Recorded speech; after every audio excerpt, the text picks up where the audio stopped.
नमस्कार दोस्तों।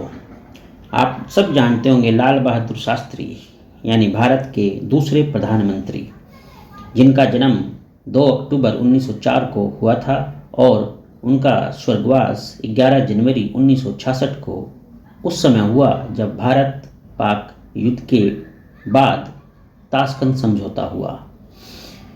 उनका स्वर्गवास हुआ था या अननेचुरल डेथ थी, इसके बारे में काफ़ी कंट्रोवर्सी है, जिसके बारे में मैं अलग से बात करूंगा।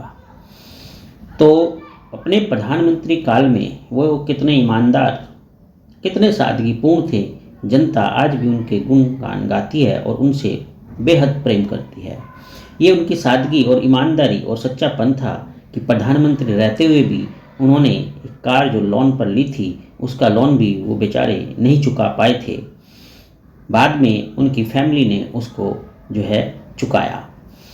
वे बहुत ही ईमानदार, कर्तव्यनिष्ठ, दृढ़ संकल्प व्यक्ति थे। इतने दृढ़ संकल्प थे कि उनके नेतृत्व में भारतीय सेना ने 1965 में भारत पाक युद्ध में भारत को विजय दिलाई।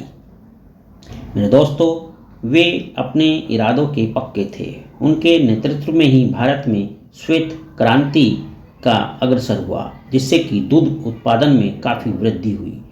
उन्होंने ही जय जवान जय किसान का नारा दिया था। वे कहते थे कि भारतीय किसान देश को अन्न के मामले में आत्मनिर्भर बनाते हैं और जो हमारी सेना है वो हमें चारों तरफ से सुरक्षित रखती है। इसलिए देश का जवान और देश का किसान दोनों ही महत्वपूर्ण हो जाते हैं हमारे देश के हित के लिए, और इनके बिना देश आगे नहीं बढ़ सकता। दोस्तों, लाल बहादुर शास्त्री बहुत ही सादगीपूर्ण तरीके से रहते थे। उन्हें दिखावे से बेहद चिढ़ थी। उनके आइडियल महात्मा गांधी जी थे। उनकी अपनी कोई विशेष महत्वाकांक्षा नहीं थी। उनकी सिर्फ एक ही महत्वाकांक्षा थी और वो थी देश को अग्रसर बनाना, देश हित में कार्य करना। अपना खुद का स्वार्थ कहीं उनके किसी भी कार्य में आगे नहीं आता था।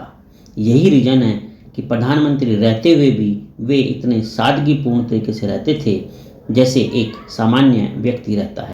लाल बहादुर शास्त्री ने कभी भी देश के सामने अपनी इच्छाओं को, अपनी महत्वाकांक्षाओं को, अपने परिवार की किसी भी महत्वाकांक्षा को आगे नहीं आने दिया। ऐसे व्यक्ति को मेरा सत सत नमन है।